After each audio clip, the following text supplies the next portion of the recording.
I'm the money. Every penny of it. The Treasury has agreed to stake you in the game.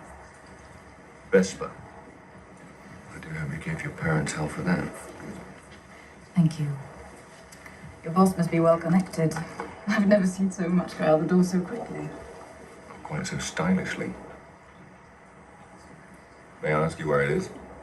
10 million was wired to your account in Montenegro, with a contingency for 5 more if I deem it a prudent investment.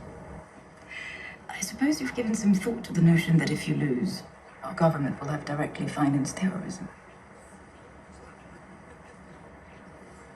What looks good?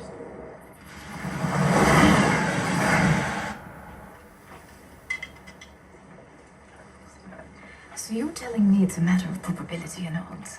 I was worried there was some chance involved. Well, any of you assume the player with the best hand wins. So that will be what you call bluffing. You've heard the term. Then you'll also know that in poker you never play your hand.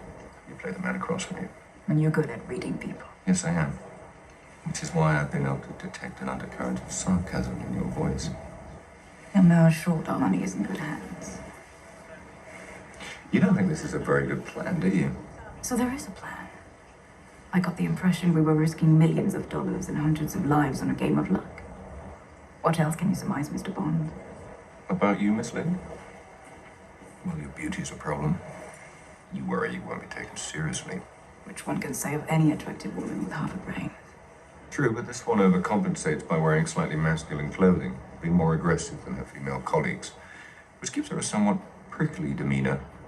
And ironically enough, makes it less likely for her to be accepted and promoted by her male superiors, who mistake our insecurities for arrogance. Now, I'd have normally gone with only child, but, you see, by the way you ignored the quip about your parents, I'm gonna have to go with orphan. All right. By the cut of your suit, you went to Oxford or wherever.